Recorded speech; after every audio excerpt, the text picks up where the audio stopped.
Улсын хурлын гишүүн Лавгийн Мөнхбаатарын 2016-аас 2020 онд тойрогтой шийдвэрлүүлсэн хөрөнгө оруулалтууд 19 сая Америк долларын хөрөнгө оруулалт. Хөвсгөл нуур орчмын бүсийг аялал жуулчлалын жишг бүс болгон хөгжүүлэх 19 сая Америк долларын төсөл хэрэгжинэ. Монголын Швейцар хөвсгөл дэлхийн цэвэр усны нөөцийн 1%, Монгол орны цэвэр усны нөөцийн 70%-ийг хөвсгөл нуур, Монгол орны ойн сангийн 3.1 буюу 481.3 сая шоо метр талбайг Хөвсгөл аймгийн ойн сан дангаар эзэлдэг.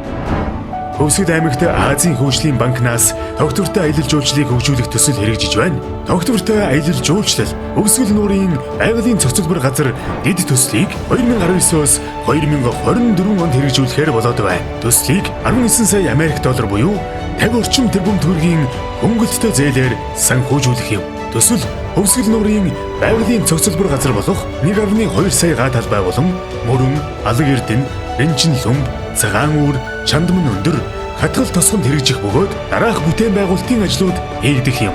Үүнд хатгал тосгоны нис онгоцны буудлаас чүүчүүгийн даваа хүртэлх 5.5 метрийн өргөнтэй 37.9 км хатуу хүчилттэй автозам барих. Хатгал тосгонд нэг удаад 100-аас 200 хүнд зэрэг мэдээлэл өгөх, үйлчилгээ үзүүлэх хүчин чадалтай мэдээлэл сургалт сурталчилгааны төв байгуулах. Эко бизнес газар 68 ширхгийг барьж ашиглалтанд оруулах.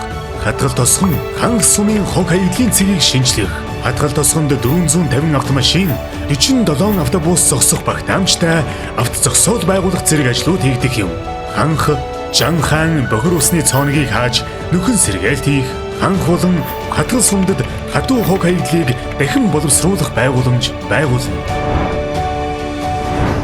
Хөвсгөл нуур түүний байгалийн цогцлборт газрын дахин давтагдашгүй үзэгсэлэнт байгалийн төрхийг зөв менежментээр аялал жуулчлалтай хослуулан хөгжүүлснээр орон нутгийн иргэдийн амжиргааг нэмэгдүүлэх, байгаль орчныг хадгалан хамгаалах боломж бүрдэж байгаа юм.